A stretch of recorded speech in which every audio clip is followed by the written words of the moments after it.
Znači, možemo da počnemo sa prvim delom konferencije. Pred vama je trener gostujuće ekipe, gospodin Šarunas Jasikevičius. Coach, your first thoughts. All right, good evening. Congratulations to Sasha. Congratulations to Zvezda. I thought they were, over the course of the 40 minutes, they were a more consistent team.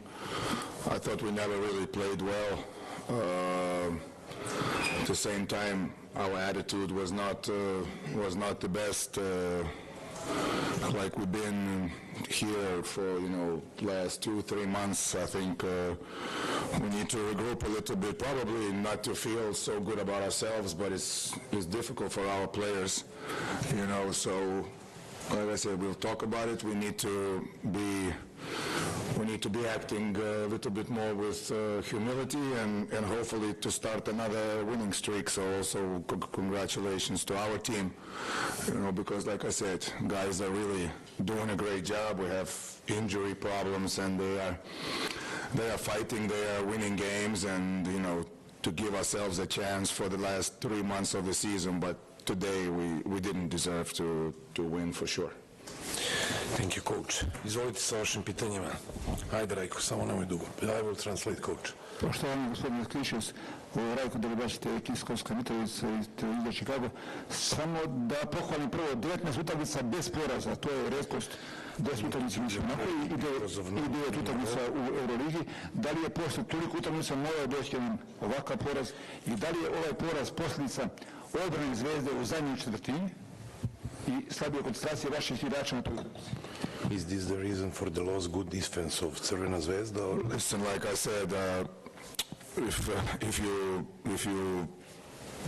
you see it would be nice to watch video, but if you see the last shots that we missed in the quarter, it was a lot of missed shots. So, I don't know, Zvezda is a good defensive team. When they have the big lineups, it's always difficult. I mean, Sasha have them prepared, but I think today I don't want to talk, I think the problem was us. I mean, really, physicality offensively was us, and we just missed a lot also, but it doesn't matter. Overall, we didn't deserve to win. Ukupno gledano nismo zaslužili da pobedimo. Crvena Zvezda je odličan defanzivni tim. Ako pogledati poslednje šuteve u svakoj četvrtini, promašili smo ih i generalno smo mnogo promašivali danas, ali nema veze, danas nismo prosto zaslužili da dobijemo. Okay, I will add, how can, we talk about Zvezda defense if, in the last probably 7 baskets of Zvezda, it was 2 backdoors by Moneke, 2 offensive rebounds, I think, with Nora, and 3 times they went right penetration. So I like to think always that it's us who are the problem. Uvijek volim da mislim da smo mi razlog za neki problem. Kako da pričamo o Zvezdine o odbrani kad smo posljednjih 7 poseda koša koje smo primili, 2 backdora na čimu Monekija, na Vora, da uprostim laki poeni. Još ne pitanje vezano s tabusom. Može li Jaskevičius trener da bude bolji nego Jaskevičius igrač?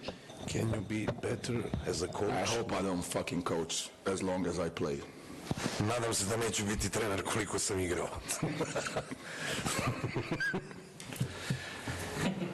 Next one. Ajde.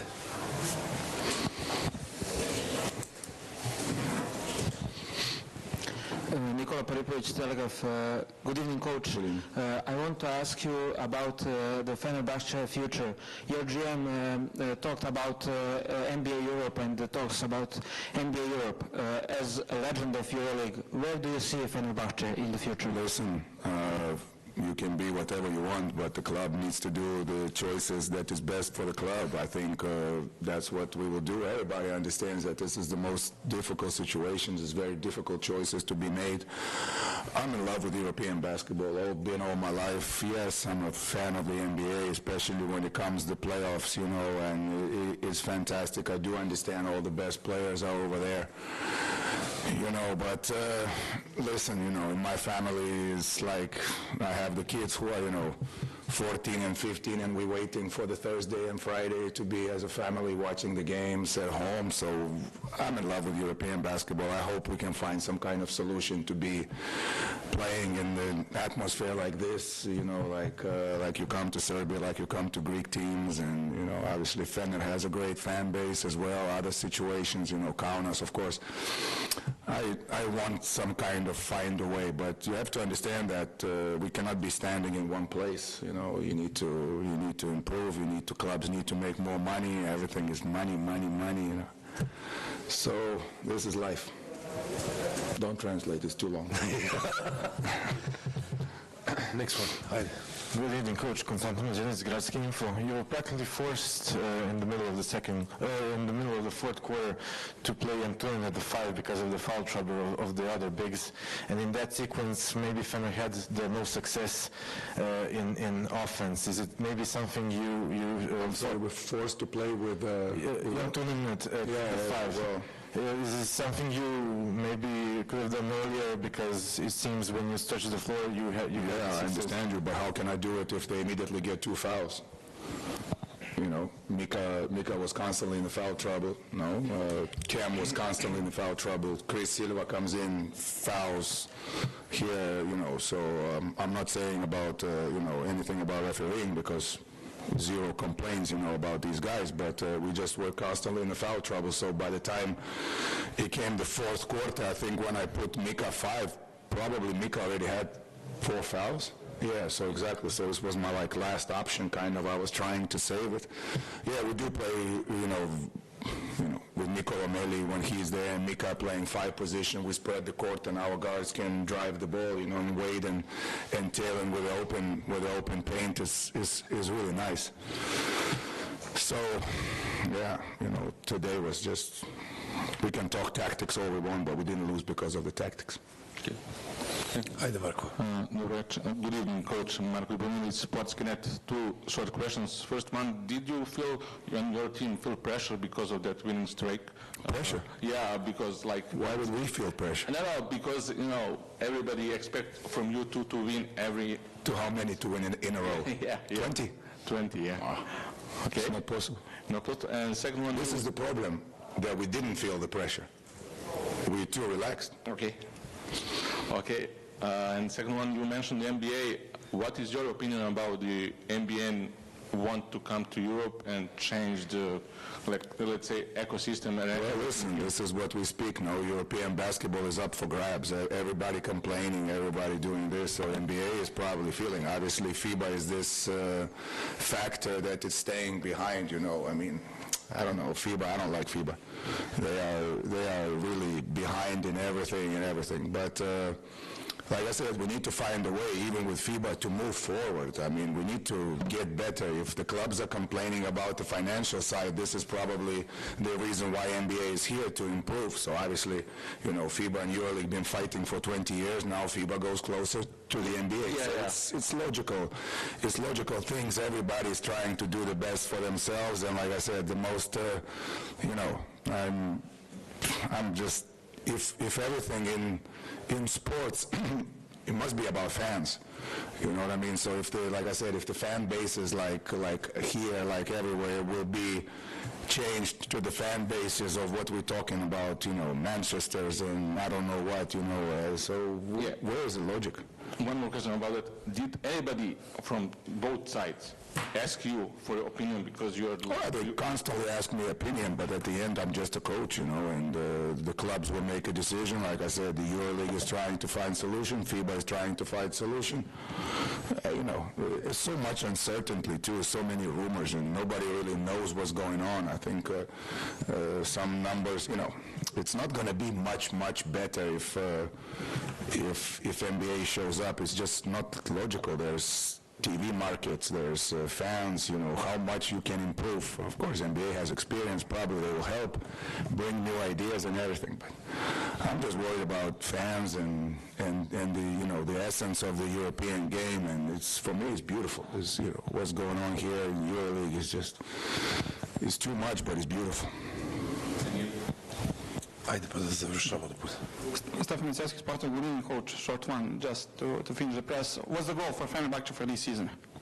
What's the goal? Yeah. Why did you have many years to think about this question? No, I know, because it's end of the press conference, so everybody is asking. The goal is to win next game, and hopefully it can lead to the big things, but it's a very smart question. Good evening.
možemo da nastavimo. Pred vama je trener naše ekipe, gospodin Saša Obradović, nakon ove zaista velike i vrlo važne pobede nad aktualnim prvakom Evrope, Fenerbahce. Sada je prva na engleskom. Congratulations to both teams. I think, we saw a typical playoff game. Tough, from first minute till the end. Really happy for breaking the winning streak, from Fener. But much more important, for our confidence in continuation. Hvala. Izvolite sa vašim pitanjem. Ajde. Stefan Ceski Sportal, gospodin Obradović, pre svega čestitke na velikoj pobedi. Zanima me, Fenerbahce je jedna od najboljih defanzivnih ekipa u Evropi, sjajno preuzimaju i slično. Koliko vam je otežala činjenica da su i Butler i Navora u prvom četvrtini imali dve lične greške, onda ste morali da im kombinujete minute, niste mogli da ih spojite na terenu, što bi otežalo i što jeste otežalo kasnije posao Fenerbahce u drugom poluvremenu? Hvala. Dobro da mi nismo samo ni JB i Navora, mislim da možemo da se oslonimo na veliki broj igrača i da možemo da pobeđujemo na razne načine. Mislim, pre svega utakmica je tako išla, praktično evo sad malo imamo možda malo neke poremeće hemije, sad treba da uvodimo i Takera malo u igru, još mu fale noge i ono što se od njega očekuje, da bi bio još neki bolji kontinuitet u igri, ali pričajući o celoj utakmici, podigli smo nivo odbrane, pogotovo u tom nekom drugom poluvremenu, i to nam je davalo neke lake poene. Mi smo takva ekipa i ako energijski uđemo u bilo koju utakmicu na visoki nivo, imamo šansu protiv svakog. I obrnuto, ako to manje, možemo da dođemo u problem da izgubimo od bilo koga. Mi to znamo, malo smo izgubili, eto što kaže, taj neki ritam u odnosu na taj kup, i pola je tima je treniralo, pola nije i sve ostalo, ali ova pobjeda mnogo znači za neko samopouzdanje u nastavku takmičenja. Svaka je naravno opet važna i najvažnija, ali lepi osjećaj pobediti šampiona Evrope i posle toliko pobjeda način i eto što kaže, u toku utakmice je bilo dosta gore-dole faza, način da pobedimo, sasvim zasluženo naravno. Eto, opet ćemo da uzmemo iskustvo iz ove utakmice, način na koji treba da igramo. Voli Marko. Murečković, Marko Ljubimirović, Sportski net. Dva kratka pitanja. Šta je to presudno bilo drugačije večeras u odnosu na tu utakmicu sa Bayernom, a pored odbrane? I da li je možda, da kažem, jedna od glavnih promena konkretno za finiš utakmice bila to da Butler bude taj koji će imati loptu u rukama i da od njega sve počinje da se završava? Pa dobro, Butler ima, kako se zove, njemu tim veruje i ja mu verujem, naravno, mislim, on ima poene u rukama i na razne načine može da daje poen. Samo jedna stvar, energetski nismo ušli nikako u utakmicu sa Bayernom i uvek ću to da kažem. Znači, ako je ovo bila odbrambeno dobijena utakmica, jer jedino tako možeš dobiješ velike utakmice, to nije bio slučaj uopšte. To potpuno različite utakmice i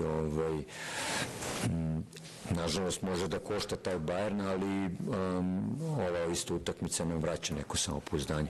Koliko je možda bilo lakše to što u ovu utakmicu niste ulazili kao favoriti, da se očekuje od vas da sigurno pobedite? Pa ja mislim da favorit ili ne, mi smo imali veliki pritisak baš zbog tog X-a u prošlom kolu i jednostavno si morao da pobediš. Ali je bitno da je i ponovo u tim nekim fazama koje smo imali i u prošlosti smo nalazili način. Eto, protiv Barse, Žalgirisa, tamo uvek smo nalazili način posle da se vratimo, što odaje poseban kvalitet ekipi. Dobro večer treneru, Konstantin Zenović, Gradski info. Rekli ste, Zvezda nije ni Butler, ni Anvora, ali postoji neki podatak, sad nisam tačno siguran, ali kada Cody McIntyre zabeleži više od 7 plus asistencija, Zvezda maltene uvek beleži pobedu, barem u EuroLigi. Danas je Zvezda imala ukupno 18 asistencija, 12 je zabeležio Cody. Da li je to statistika kojom se ponosite kao trener ili statistika koja zabrinjava? Da, više bi volio da još neko ima asistenciju, ali Cody je odigrao prvo vrlo zrelo i pametno, nije vodio računa i na kraju samom utakmice u organizaciji i u targetiranju igrača koga smo hteli da napadamo je bio vrhunski. Falilo mu je valjda dva skoka, ako se ne varam, za triple-double, što bi bilo stvarno fenomenalno. Mislim da je zaslužio to u odnosu na utakmicu koju je odigrao. Opet je pokazao da je jedan od naših ključnih igrača u oba pravca i drago mi je zbog njega. Mislim da, što kaže, i ova utakmica je pokazala da onako držali smo se, a on je taj glavni čovek koji je okupljao ekipu, vidjelo se to u svakom momentu i pokazuje prave liderske sposobnosti u ovoj utakmici. Dobro večer, gospodine Obradoviću, Nikola Paripović, portal Telegraf. Malo čas ste pomenuli energiju koja je bila glavni faktor poraza protiv Bayerna i danas pobede protiv Fenerbahčeja. Na koji način vi vraćate tu energiju u ekipi nakon takvog poraza koji definitivno uzdrma ekipu? Pa dobro, svesni smo bili svi, mislim, nema tu šta, da nismo odigrali dobro, svesni smo bili da mora stvari da se promene, već protiv Kluža je bilo drugačije, mora da istaknem i sve igrači koji su igrali, a i oni koji nisu, da su imali dobru atmosferu,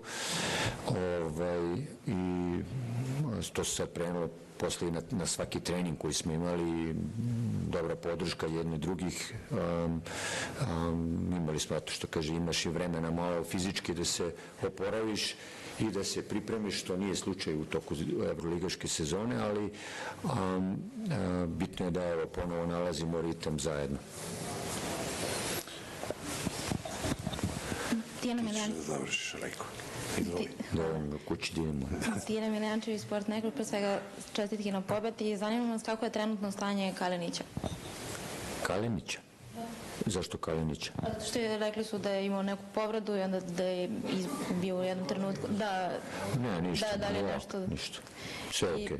S obzirom da nakon duže pauze Carter je izašao na teren, kako komentariš? Pa fale mu još mnoge, definitivno, i vidi se to da nema tu brzinu, ušao je u tu neku fazu malo posle treninga nekih dole, sad očekujemo da se diže. Svaka utakmica mu je važna, a nama je svaka utakmica važna da pobedimo i to je malo teško da se probavaju neke stvari, jer od svake utakmice, da li EuroLiga, da li Jadranska liga, zavisimo i bitno nam je da igramo dobro, ali se vidi naravno da će da bude sigurno u budućnosti dobro pojačanje. Ajde, Rajko, završavaj. Dobro još, Rajko, dobrodošli. Prvo da strašno čestam na velikoj pobedi, vrlo je važno, možda najvažnije u ovom periodu. Pitao bih samo prvo dve stvari. Mnogi vas kritikuju da Zvezda nema timsku igru i da nema akcije u igri. Međutim, prema statističkim podacima, Zvezda je među prve 4 ekipe po asistencijama u ligi, a najslabija je po broju uspješnosti sa slobodnih bacanja. Kako to tumačite? Sad kad bi trebalo da govorimo o svim mojim prilagođavanjima ekipi ili profilima koji su unutra, verovatno bi otkrio neke stvari koje moji protivnici ne bi trebalo da znaju. A ja mislim da sam se dobro prilagodio. Stvari koje se rade su upravo u pravcu da se ti igrači stave u neku komfortnu zonu. Da li su to prosti sistemi ili su neke kontinuirane kretnje, sasvim je nebitno. Opet govorim jednu stvar, ako smo energetski došli i igrali i igramo našu igru energetski, pogotovo u odbranu, imamo šanse protiv svakog i do kraja prvenstva. Tako da ova ekipa ima dobar karakter i to je sigurno. Moramo naravno na konstantnosti u igri i u rezultatima da radimo, jer očigledno je da nam neke pauze prave problem i s obzirom na EuroLigu koja je to tako nepredvidljiva, evo sad svi ovi rezultati koji sada su, eto što kaže, dobili potvrdu, ne pričam sad i Bayern, Efes i ovi ostale ekipe koje su pogubile, ali u tome i čar. Ja mislim čak kako bih i merio da je ova EuroLiga možda i najjača u nekim poslednjim godinama po neizvesnosti i po kvalitetu. Sam odgovorio na ono što si... Delimično. Evo drugo pitanje. Rajko, zakasnit će Neka zakasnije. A ne može utakmica u nedelju. Također hoćeš da vodiš? Vidite ga samo još jedno. Kako da gledamo na četvrtfinalu? Kada ste u startu napravili su seriju ovi gosti 11-1 čini li se. I onda ste vi pokazali neku posebnu energiju, odnosno vaši igrači, na kraju tom energijom i odbranom došli do velike pobjede. Pa eto, i tu leži odgovor u ovome što je bilo pre toga pitanje. Ako nisu kontinuirane kretnje, zna se šta je drugo dalo nama lagane poene i confidence na kraju krajeva. Znači, pričamo o jakoj odbrani, naravno da na skoro 100 utakmica uvek igrati na visokom nivou je teško, ali mi znamo put, mislim, stalno pričamo o tome i posvećeni smo tome, verujem da ćemo nastaviti ovakav niz. Hvala vam svima. Idemo sad.